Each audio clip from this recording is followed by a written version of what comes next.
Assalamualaikum warahmatullahi wabarakatuh. Perkenalkan, saya Aisyah Nafiardani, NPM 1801020095, kelas 18 akuntansi B, ingin mempresentasikan hasil pekerjaan asesmen akhir semester mata kuliah IS Audit and Control. Untuk soal yang pertama itu, apakah terdapat data error dalam semua tabel? Untuk mengecek apakah terdapat data error atau tidak, kita bisa memulai langkahnya, yaitu yang pertama, klik tabel hutang. Kemudian pada opsi data diklik, kemudian pencet tombol verify. Setelah muncul, klik verify field, kemudian add all, lalu di OK. Nah, maka muncul data 0, berarti tidak ada data yang error.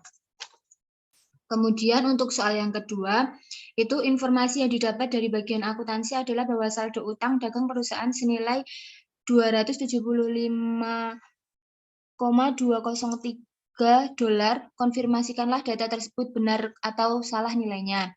Ada 2 pembelian yang dibatalkan dengan nomor invoice 237.541 dan 106.50602. Kepada vendor siapakah yang transaksinya dibatalkan tersebut? Untuk menjawab soal nomor 2, kita mengklik tabel hutang. Kemudian klik analyze. Kemudian klik tabel field. Lalu klik total field. Klik 2 kali, lalu klik invoice amount pada selected field, kemudian di OK. Maka muncul total yang sebenarnya yaitu 278.641,33. Untuk mencari data yang dibatalkan, yaitu sekarang kita klik tabel.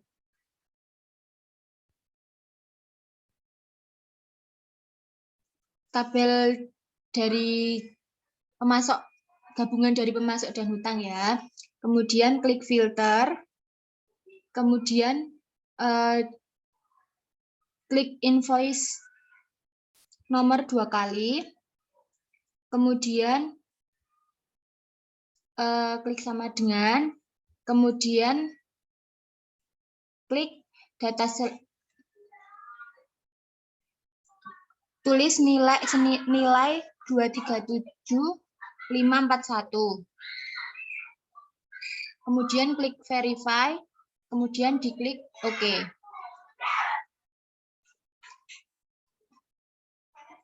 Lalu di OK. Jika di situ muncul tidak ada invoice yang dibatalkan, maka benar. Selanjutnya, untuk mengetahui kepada siapakah transaksi dibatalkan tersebut,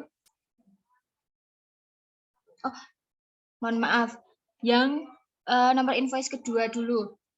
Nomor invoice nomor 10, kita akan mengecek nomor invoice nomor 106.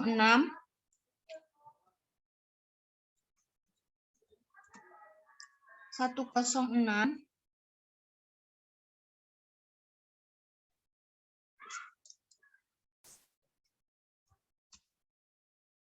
506 02, kemudian klik enter ya. Nah, di situ nanti muncul end of failed, yang artinya tidak ada invoice yang dibatalkan. Kemudian untuk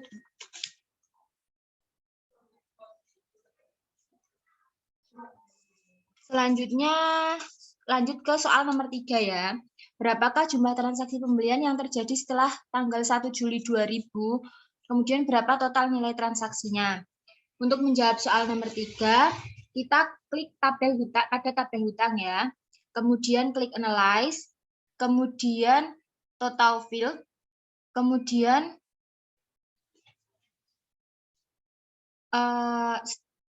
invoice amount, diklik ya, terus di OK. Setelah itu klik if, lalu muncul invoice, klik invoice date, lalu tanda kurang dari, kemudian klik date. Karena ini yang ditanyakan setelah tanggal 1 Juli 2000, maka kita sesuaikan terlebih dahulu ya. Berarti mulai tanggal 2 Juli ya.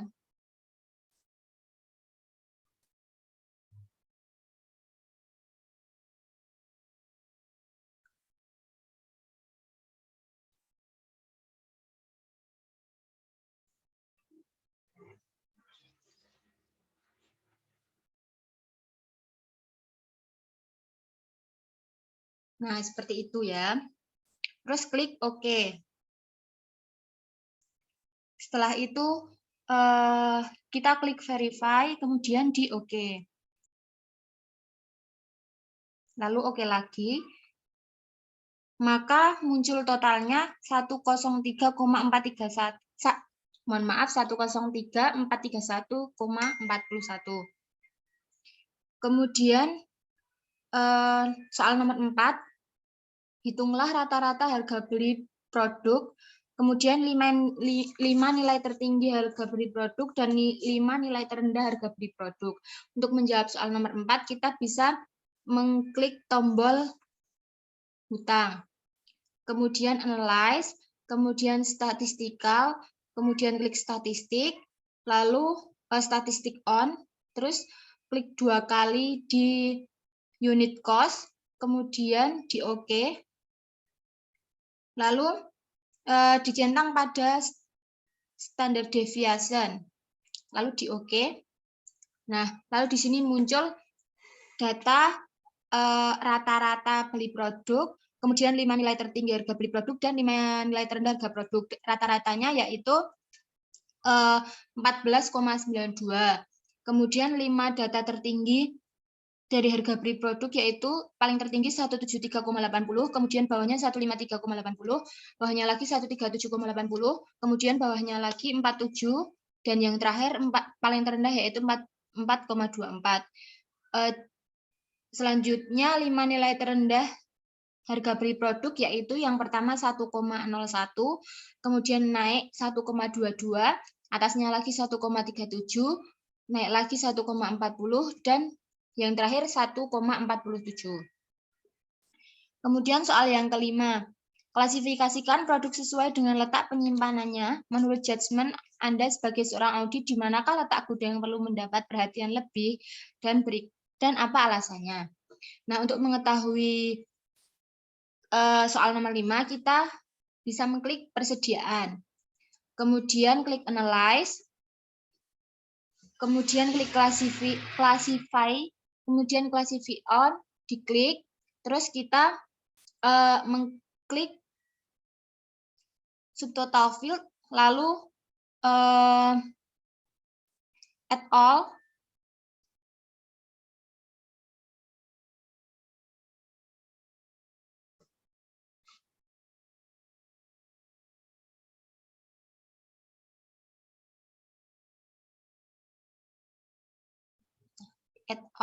kemudian di OK, lalu di OK lagi.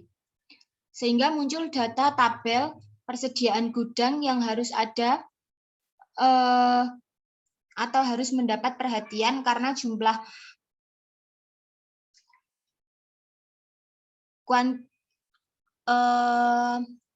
kuantitinya paling tertinggi yaitu lokasi nomor 5. 89,466 dan 80,530. Karena alasannya kenapa harus mendapat perhatian lebih yaitu karena nanti ada kerusakan persediaan dan fraud atau kecurangan. Kemudian soal nomor 6 yaitu buatlah kelompok utang berdasarkan nilai transaksi dengan jumlah kelompok sebanyak 5 kelompok range nilai transaksi berapakah yang paling tinggi prosentasenya. Untuk menjawab soal nomor 6, kita klik di tabel hutang, kemudian klik analyze, kemudian klik statistikal, kemudian klik profile, kemudian klik profile field, kemudian klik invoice amount, kemudian di OK ya. Nah, selanjutnya muncul kotak lagi, kemudian di OK lagi. Nah, maka kita dapat menemukan range nilai transaksi yang paling tinggi prosentasenya. Dengan total nilainya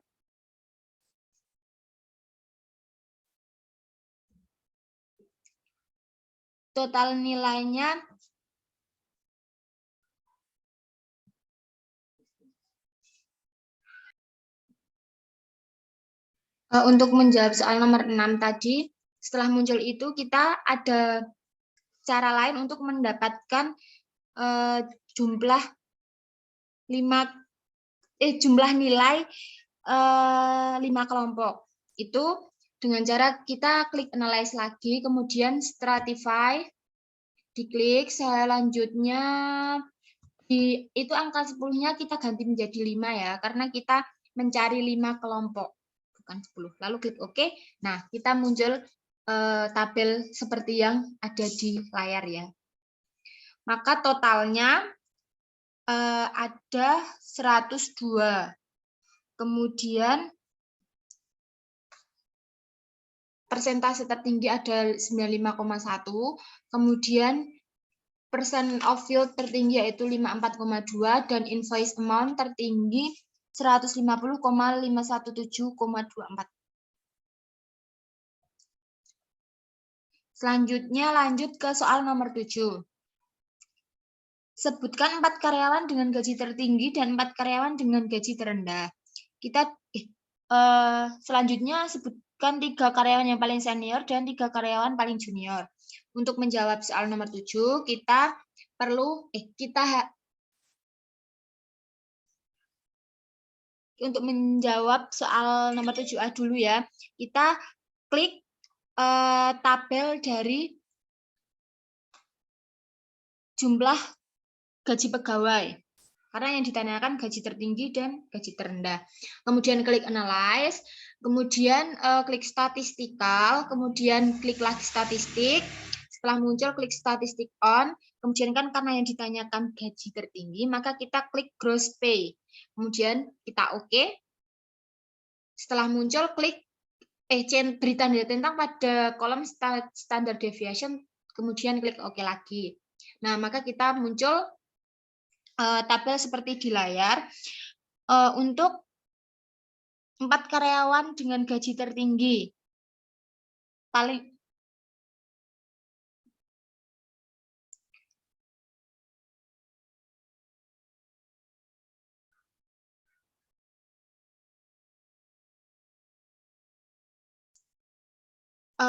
untuk karyawan yang paling tertinggi yaitu pertama atas nama Carmen. Kemudian untuk karyawan yang tertinggi nomor 2 yaitu atas nama John dan Rick. Kemudian untuk karyawan tertinggi nomor 3 yaitu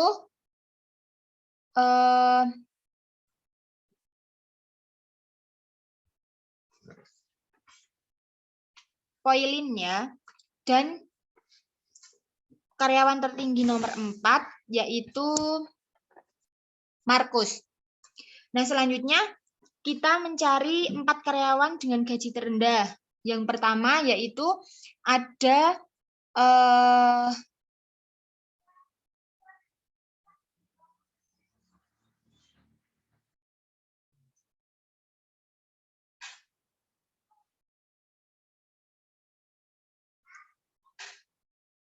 Nuevo Land, kemudian terendah kedua, selanjutnya terendah kedua itu ada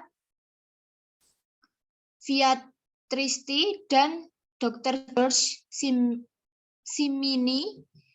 Kemudian karyawan dengan gaji terendah nomor 3 yaitu ada sama Via Tristi dan Dr. Mohon maaf salah. Untuk karyawan terendah ketiga yaitu Cloud. Dan yang terendah terakhir yaitu ada Great Britain. Selanjutnya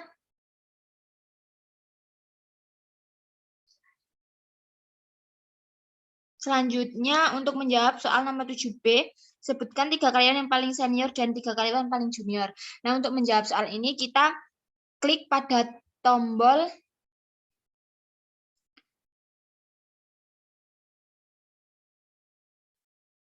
join gaji pegawai. Kemudian kita klik analyze, klik statistical, kemudian klik statistik, lalu klik statistik on, kemudian kita klik here date, kemudian kita oke, lalu beri centang pada standard deviation, lalu kita oke lagi. Nah, kita muncul 3 karyawan paling senior dan 3 karyawan paling junior. Untuk karyawan yang paling senior pertama, yaitu kita bisa melihat namanya itu ada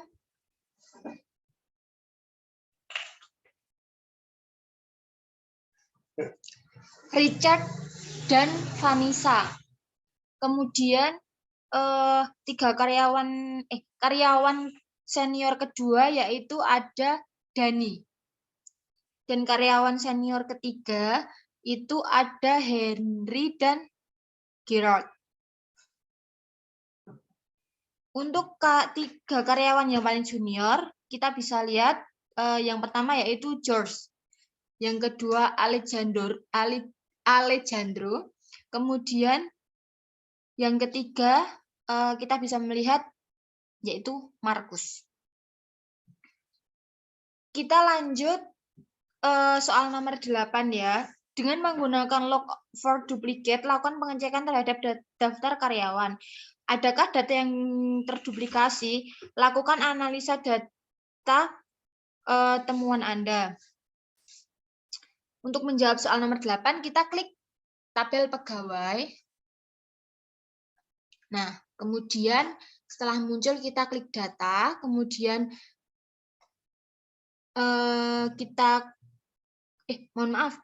klik analyze, kemudian log for duplicate, kemudian kita klik pada output, lalu beri bulatan pada screen, lalu di more kita beri bulatan di all, dan main kita tidak pilih tombol list field. Kemudian setelah itu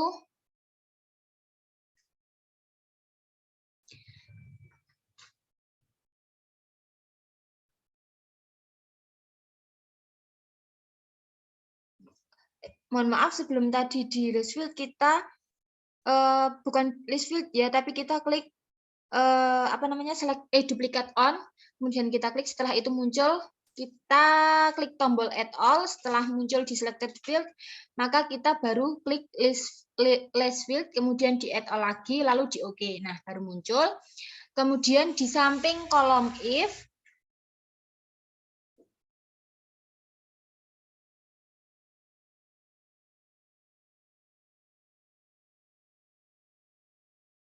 setelah itu di samping kolom if kan di oke, tidak diisi, kemudian di oke.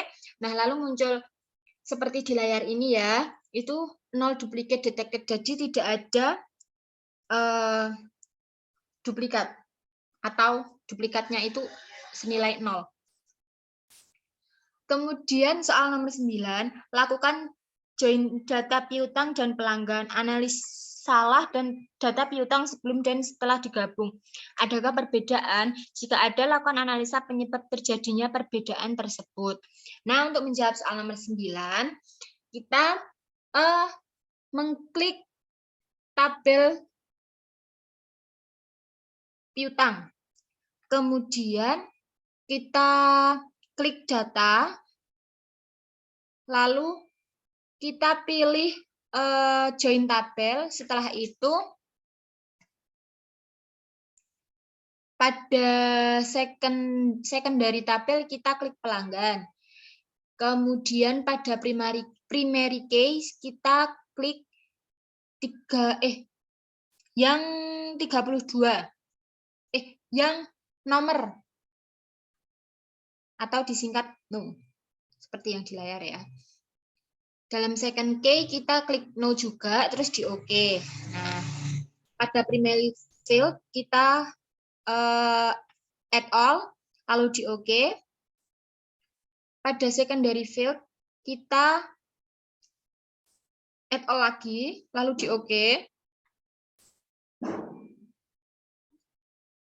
Selanjutnya kita klik atau beri tanda centang pre-sort secondary tabel.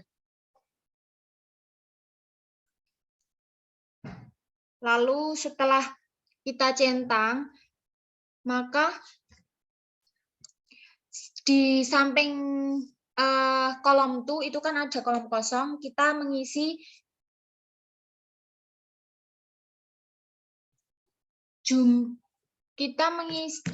kita bisa mengisi atau mengetik join piutang pelanggan. Kita isi dulu ya.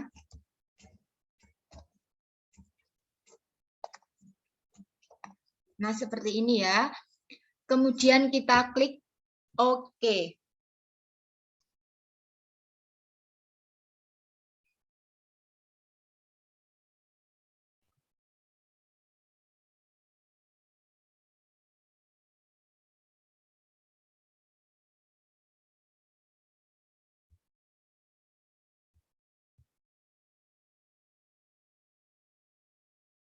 Nah, maka akan muncul seperti yang di layar.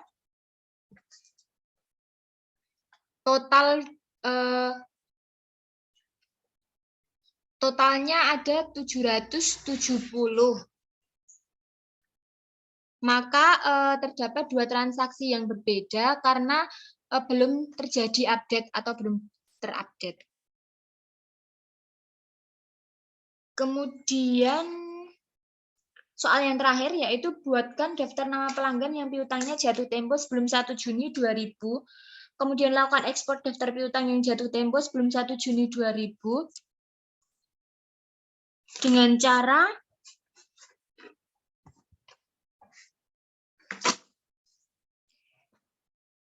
kita dapat mengerjakannya dengan cara klik pada kolom join piutang pelanggan lagi ya. Setelah muncul, maka kita klik pada filter yang ada api-apinya itu. Kemudian klik do. Nah, setelah muncul, kita beri tanda kurang dari.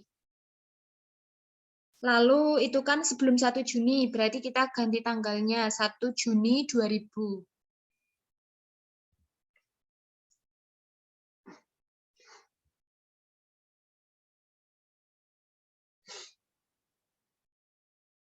Lalu kita klik OK. Selanjutnya klik verify. Nah, setelah muncul kayak gitu, kita klik OK ya. Lalu kita klik OK lagi. Nah, maka itu muncul data seperti yang di layar.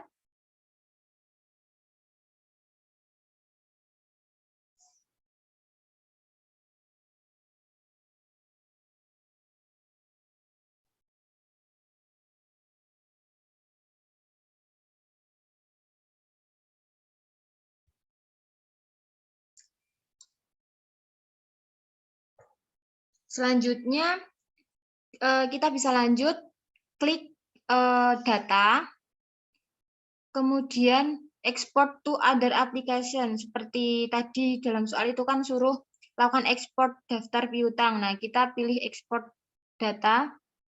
Kemudian setelah kita klik export, kita beri tanda hitam di bulatan view. Kemudian kita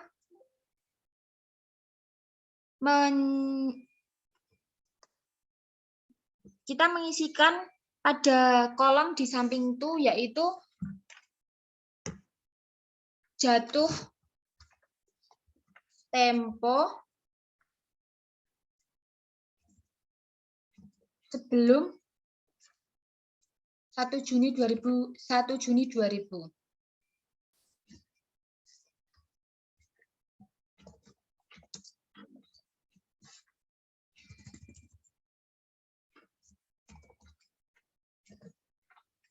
Selanjutnya, setelah kita tulis selesai, kita bisa klik OK.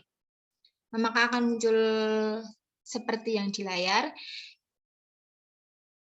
Kita tinggal klik OK aja.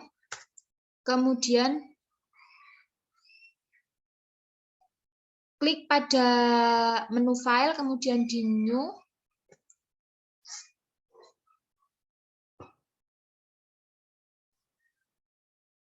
Kemudian klik pada tabel, kemudian kita next.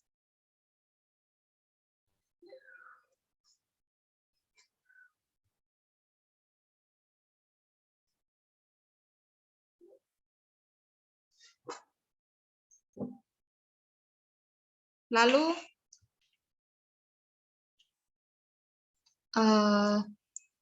untuk nomor 10 tadi kan kita langkah terakhir yaitu kita udah mengekspor datanya. Lalu setelah itu selesai. Sekian presentasi dari saya. Wassalamualaikum warahmatullahi wabarakatuh.